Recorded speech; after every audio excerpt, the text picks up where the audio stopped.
sir, I have completed my master's in nanoscience and technology on last year, July. Like I'm 2021 pass out, and so from that time, I'm like after this, my actual like interest is to study, pursue PhD from abroad. So I gave my IELTS, and recently I took my GRE on November 15th. And after that, just from the month of December, I have started applying for the US universities for fall 2022 admission. And in the meanwhile, like after completing my masters, I was also applying for UK, like the vacant PhD positions according to my research interests, which were there.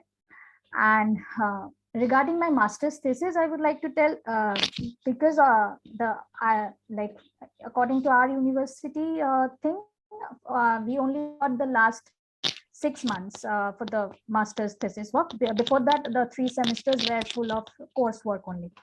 So from there, for the last 6 months, before this COVID thing, I had a plan that one of my senior was doing it from IIT Madras in the biomedical engineering department on sensors, which was my like I like working on that. Like it was my interest, so I thought that yeah, it's okay, I'll also apply under that professor and I'll complete there.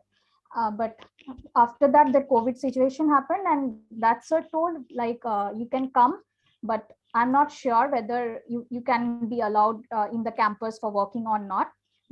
So it was going to start from the month of December, but due to COVID, it got postponed to February. From February 2021, I went to Chennai, and there that professor actually had a startup also in that IIT Madras Research Park. So like he told, you walk from there, and the walk was like from for the first 2.5 months, it was only like I was going on reading research papers, like no such lab work and all. Only for 1 month or so, I got the like to do some lab in the lab. I was allowed to. They allowed me to enter there, and again in the month of May, the second wave and all it started, and we had to come back. Like I and my friend, we both went there and to do that internship. So we had to come back again. So it was like the research, the master's thesis was mostly the last part, the results and conclusion and all. It was fully based on the literature review of research papers only. Only some part I have mentioned that I did these things and all. So this thing was like an impact for me, like whether this research work which I have done, it was mostly based on literature review. So whether this will hamper in any ways my this dream of going abroad to pursue PhD. Like with no, I don't have any research publications as yet. And after that, I actually from the final before the final semester only, like two of the IT companies, TCS and CTS, Cognizant, like in placement, they have come to our university. So in online only, that time it was all happening. So I just my parents told me just to go sit for the exam and give that. So I gave both of them the entrance, the exam. They took the apti exams that they take mostly as a part. So I gave that, I cracked both of them, and they selected me for that interview. So I got both, but I selected that time. I thought that yes, okay, like I have this option on my hand. If I don't get into anything, I'll take this offer. But so the CTS offer was of more LPA, so I just took it because and I joined CTS 2021 from September. Um, so that's the thing, like whether this taking job at Cognizant also, I know that this suddenly it's a shift for like my BTech is in biotechnology, MTech nanoscience, and then going to a completely different field like IT. This thing I know it's not going to add any points to my CV. So still now, where when I give my CV to the professors and to the universities, I really don't add that I'm working at Cognizant. So that thing is also a doubt, that should I leave Cognizant now, because and join to any research jobs, like in this there are several startup companies and all, where mm, the works which I am interested on, that they work on that. So should I go for that, because to add my research experience? Okay, I think I understand your point. Yeah, So a that's couple all. of things, yeah, no problem. No problem. So I think a couple of things I understood is, one is you really want to specifically come abroad for a PhD. Yes, yeah, That's one thing, like that's you are clear in your mind, I think. hmm. Okay. And the other thing is, you're wondering whether there are chances of getting a PhD program because of your situation with your what happened in your master's, what's going to happen and all that, right? And the other thing Yeah. which I understood is with your current job and things like that. So let me answer your questions first. I think if you ask me, or my opinion on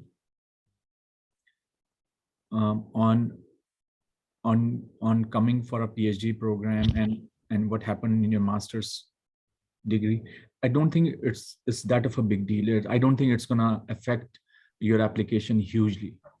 And I say this in talking to a lot of students now. I say this thing. See, couple of things you have to understand. One is, if you really do good in your exams, GRE, TOEFL, whatever those exams are, that is really good. That's going to help you quite a lot. So what I'm trying to tell you is, don't screw up those exams. Make sure you do really good on the exams. Those will carry more weightage. Okay. And other thing is that make sure, I mean, right now you have your GPA from undergrad and masters. Make sure you have a good letter of recommendation, your statement of purpose and all that. So that will compensate what you're talking about, to be honest with you. I don't think that is going to be a big deal, because your thesis is all review and not and all that. Right. Yeah, the question is like, sometimes the professors ask during the interview, if I'm selected for the interview also, they ask to show up presentation of the slides, like what work you have done, what research experience you have. So they're coming to that portion of results and discussion, I have to tell them that thing, like Yeah, but to be honest with you, I don't know, I have never heard of it, that maybe there are some professors, quite few in my opinion, who does interview. But as far as your application goes and your CV is there and all that, it should be taken care of. It should be okay. Okay. And to be honest with you, if it comes to the point where you have to tell, you're gonna tell whatever it happened. So it was not in your hand, right? So I don't think, if what I'm trying to tell you is, there are many other things that you can do good, and that thing, what you just mentioned, is going to be just such a big deal. I don't worry too much about it. Okay. That's number one thing. So all you have to think about now, which university you want to go. So spend more time on investigation on which university you want to go. Are you looking at really top universities, or you are looking at somewhere in between? Have a good mix of those. So I would rather, if I was you, I would rather spend my time doing all that research, all that sort of a thing. Okay. And you have to understand, another thing is that the deadline for this year, August, is already gone. So either you will be applying for January or August next year. Right. I don't know what's your time frame is, but to me, if I was you, thinking that I have to give GRE, TOEFL, and application deadline, more realistic would be August 2023. Okay. More realistic, I would say. There are some universities which are waiving GRE and all that. You can also take a look to that, because that helps, right? So that you can always do that sort of research and look at what it is and all that. The reason I said for August is seems more realistic, because a lot of time you have to. There are two ways actually you get around with any universities. I can tell you how I did it and how many people have done it, my friends and all. The way I did it, I contacted the professor directly, right? Based on what I want to do. So I was in control of what I would like to do and which professor I want to work. And I contacted them based on the work I did in my undergrad, because I came after my undergrad.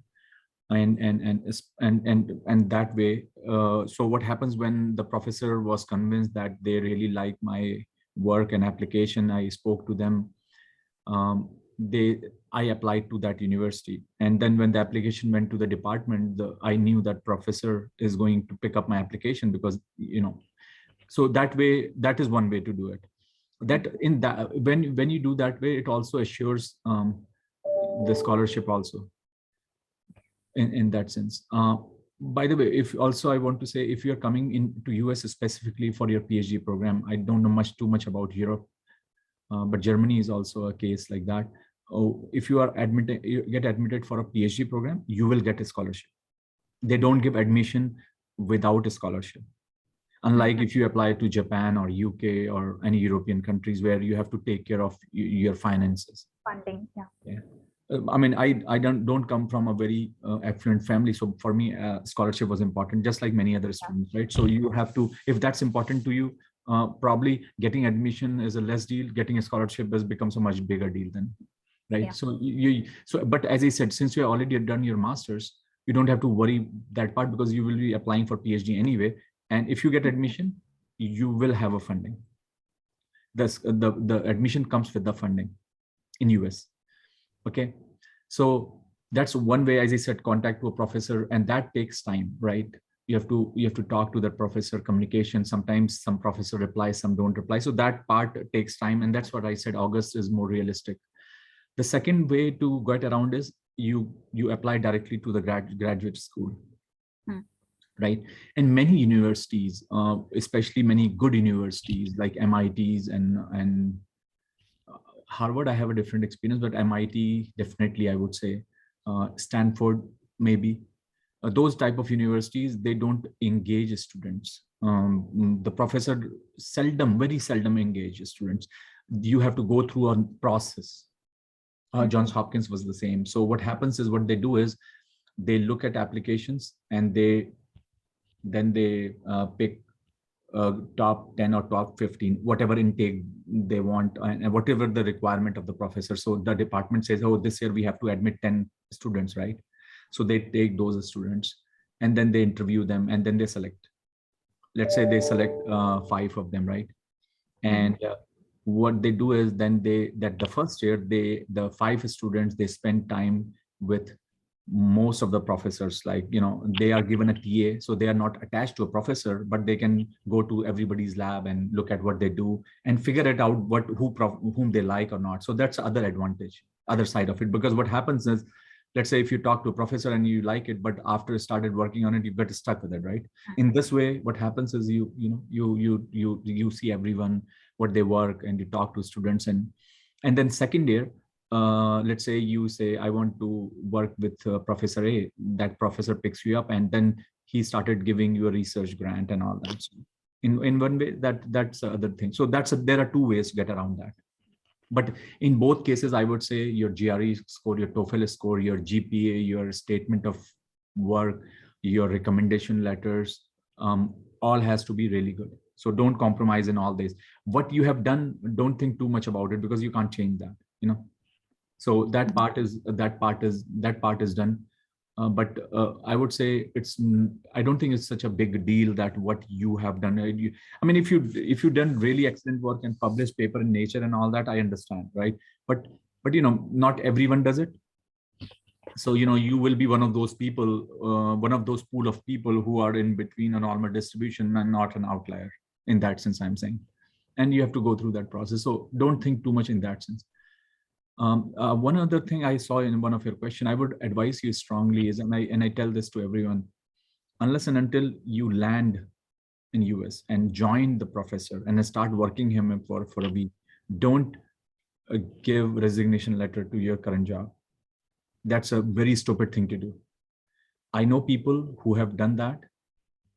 I have my own examples where I can tell you is I got an offer letter and everything was fine, and suddenly something happened. I mean, in COVID, that happened to a lot of students actually, because they resigned it and they said, next week I'm going, and they suddenly shut down, right?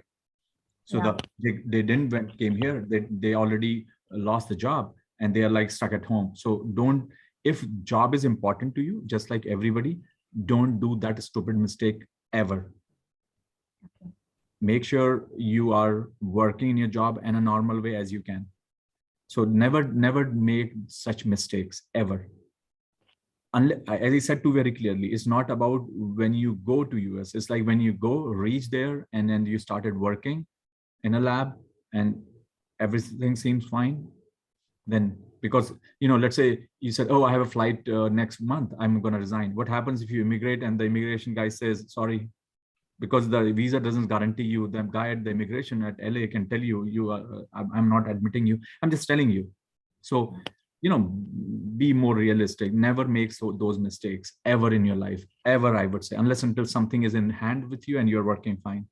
Same with if you're looking for another job, right? Same thing, same goes with that too, because that there is a risk to that. So, that mistake, don't do that. And what else was your question? Unless until I'm missing something. Should I leave this current job and go to some research-based jobs? Yeah. So that's the other thing too. So, that's your personal interest. I will tell you a story of one of my friend who joined Infosys and came to US. And sometimes he regrets it after 10 years. But if you ask my opinion, what do I regret it? I don't regret it. But so it's totally personal. Nobody knows what's going to happen to you after 10 years, whether you're gonna, so that's where you have to be very smart enough about and very passionate about what you want to do.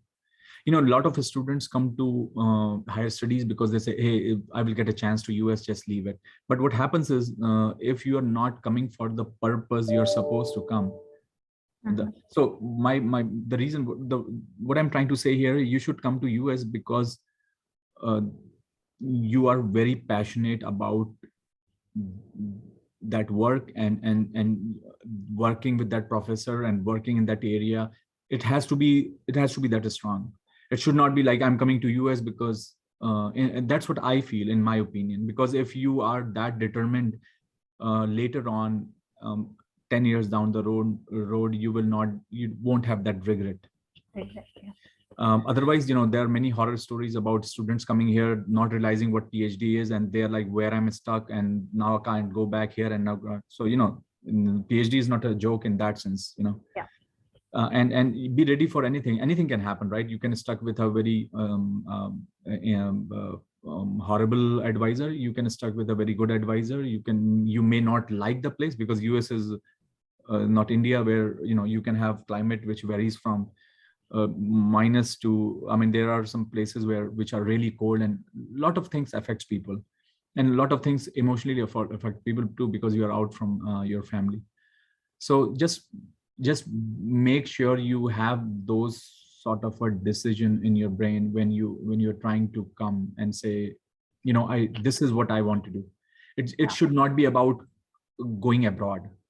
That's my point, because just get a tourist visa and go whatever you want, right? And spend time. So it should not be that case, because when you land here, you have to understand the day you're going to join the PhD program, you have to start work. There is no fun.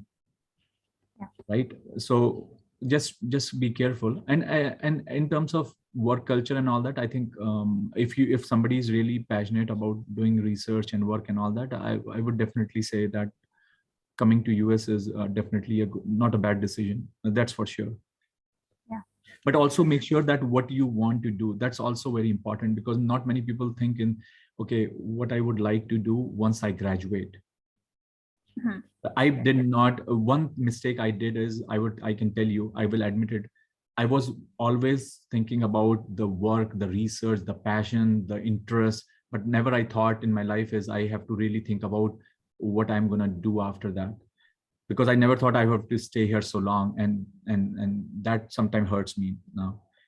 And so just make sure that, are you okay settling in US?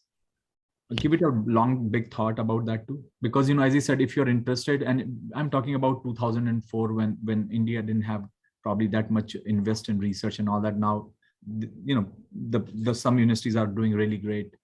In those days, not many students used to come to US even for conferences. Now, I have friends who are professors in IITs, they come here, and students do come, undergrads coming actually, to be honest with you. So things have changed quite a bit now. So just give it a thought, that thought also. And I think you should be fine. Yeah. And just one more question, like for US applications, does this research experience matters? That's the point I'm asking. Like then I take the decision whether this job. Okay. I mean, if you're applying for a PhD program, you have to understand is, whatever you have done is not going, the work you're going to do is not going to match 100%, right? See, as far as you have as a master's, I would say you have idea what research is. You have probably published a paper or done work in the lab a little bit here and there. And most importantly, you know the fundamentals. Yeah. It should not be like, you don't know what are the fun, and you have not taken fundamental courses, like the core courses and all that. Those are really matters quite a lot, I would say. But, so once you start working, I will tell you one of my example again. And so when I did my undergrad actually from BHU in mining engineering. And then when I applied into a civil engineering program for my master's. And then I did my PhD in mechanical. So you have to understand, I had really no idea in that sense. So, but I knew but one thing was common, that I was interested in materials. I knew the basic of mechanics of materials. That was my basically background. So, that's what I'm saying. That's what I think a professor looks at, in my opinion. If you're really good, the basics, and you're smart enough, you can, catch up with anything in a month. It doesn't take that much time. Oh. Yeah. So don't worry too much about that part, that I have not done too much research and this and that, because as I said, unless until you really publish in Nature or you have really good publications, you will be one of those students who, like many of us that come here and study. So I think, in my opinion, work towards looking at a place where you want to go, looking at the university where you want to go, try to get in touch with professors and things like that. That would be more helpful. Okay. And then I should add this cognizant work experience, like. Yeah, you can do that. That's fine. I mean, as I said, everybody knows you are coming. You were in a school, and then you started working after there because of COVID and all that. I mean, if comes to, just tell them straightforward. I don't think your story is very different than many people who have done this, because I will tell you another thing. I'm taking some MBA classes here, and I was talking to some of the students who came from India, and I was asking them. They were saying that because of COVID we were at home for a year. So this people understand that part of it. Okay. Actually, it's better that you're working than staying home and doing nothing. I would look at this way. Yeah. Okay. Thank you, sir. Yeah, sure. See that, and let me know if you have any questions. And once you come here, shoot an email and be in touch. Okay. I think everything should be fine with you. It should not be a problem. Okay. Yeah. Thank you, sir. Yeah. Sure. Okay. Bye.